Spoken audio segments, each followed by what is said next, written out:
Over 1,400 years ago, in quiet monasteries in the East, a revolutionary approach to living began to take shape. Unlike other traditions that focus on study and theoretical contemplation, Zen emphasizes direct experience. You learn by living, testing, and adjusting your life in real time. Perhaps that is why this ancient wisdom resonates so much with those seeking practical results today. Zen principles can completely rewrite the way you experience your routine, your relationships, and your daily challenges. First principle: adjust your posture, adjust your breathing, adjust your mind.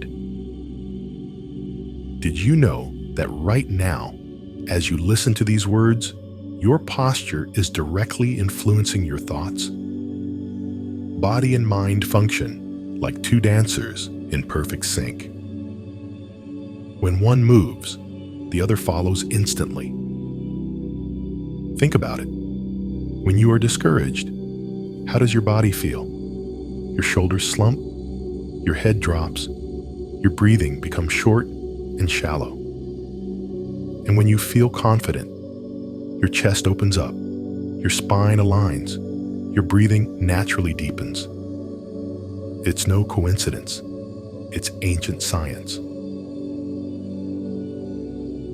When you sit upright, your organs expand, creating space for deep, restorative breaths. And when you breathe deeply, your mind naturally finds clarity. Try it now.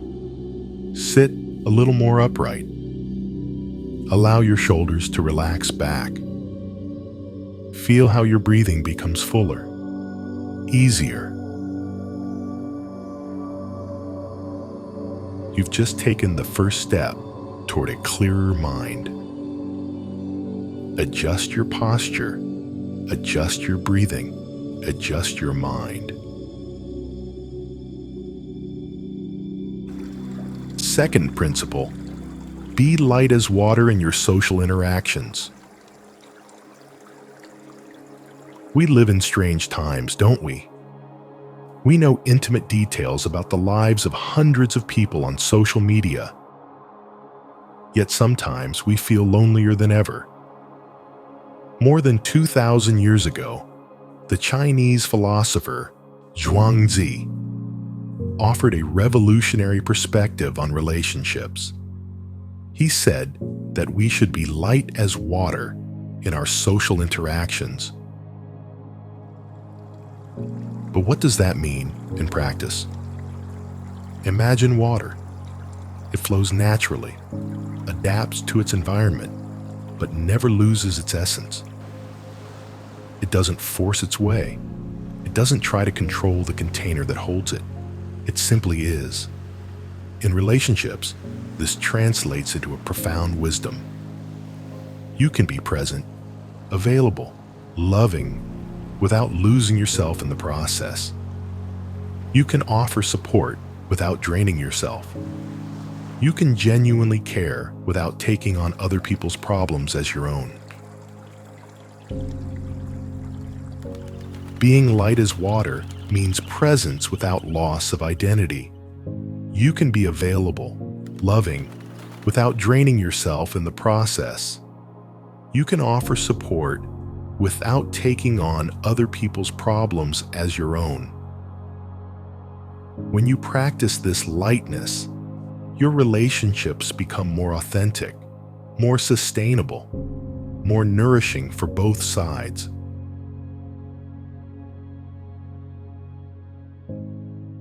Third principle: align your words with your actions. There is something disturbing about our times. We talk more than ever, but we say less and less. Zen masters had a healthy obsession with something that seems almost radical today: doing exactly what we say we are going to do. Stop for a moment and ask yourself, did your actions yesterday reflect the words you spoke last week? Are your behaviors today aligned with the values you claim to hold? When there is harmony between what you say and what you do, something powerful happens in your life. People begin to trust you differently. You begin to trust yourself differently. Integrity in Zen means being true to your commitments.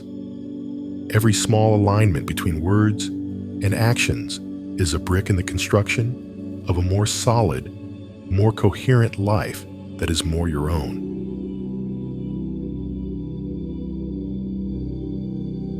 Fourth principle: cultivate your safe inner space. There is an ancient story about a medicine seller who one day was mysteriously drawn into a large container. Inside, he discovered a hidden paradise where kindness abounded and time flowed differently. When he finally returned to reality, he realized that what had felt like only a few days had actually been an entire decade. The story may sound like a fairy tale, but it carries a profound truth. Within us, too, there is a hidden world, a place where time slows down, where we are untouched by the noise of the outside, where kindness and clarity can flourish. We can all cultivate an inner paradise, a place we can always return to.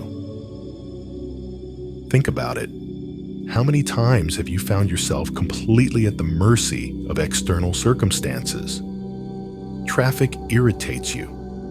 A difficult conversation at work dominates your thoughts. There is a place within you that none of this can touch. A space that is completely yours, where you are the architect, where you set the rules.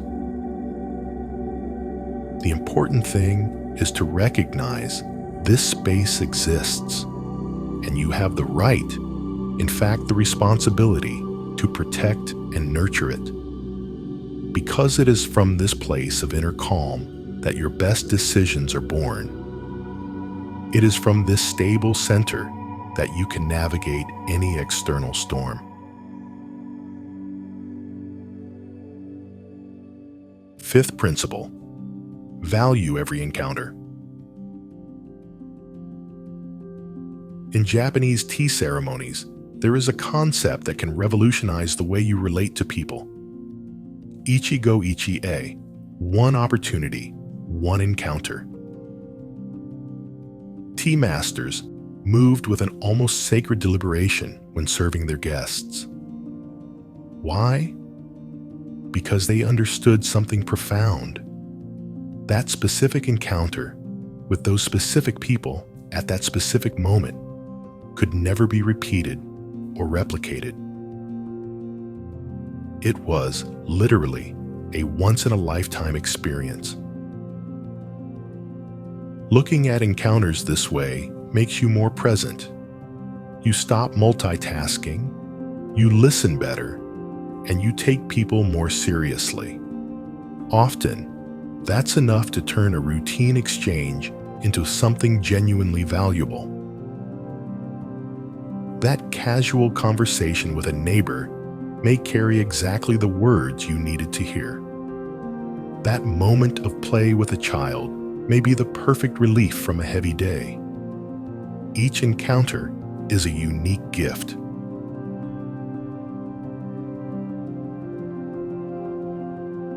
Sixth principle: surround yourself with people you admire. There is an ancient tradition. Clothes were stored with scented sachets to keep them fragrant. When someone wore an outfit that had been stored for a long time, they were enveloped in a delicate aroma. The clothes themselves had no smell, but they inherited the fragrance that surrounded them. This simple principle reveals something profound about how we become who we are. Have you ever stopped to notice how, almost without realizing it, you begin to adopt the habits, values, and even the way of speaking of the people you spend the most time with. It's inevitable. We are social creatures who constantly absorb influences from our human environment. The question then becomes, what fragrances do you want to inherit? If you want to develop discipline, seek out disciplined people. If you want to cultivate gratitude, get close to those who practice gratitude. If you want more courage, seek the company of courageous people. Some of these people may be physically close to you. Others you may meet through books, podcasts, or biographies. The important thing is to recognize that you have the power to consciously choose the fragrances you want to absorb. These 6 principles are not just beautiful concepts to contemplate. They are practical tools, tested over centuries, capable of transforming your daily experience of being alive. You don't have to implement them all at once. You don't have to be perfect. Start with the one that resonates with you the most right now. The life you desire, calmer, more connected, more authentic, is available now. Not when your circumstances change or when you solve all your problems, but now.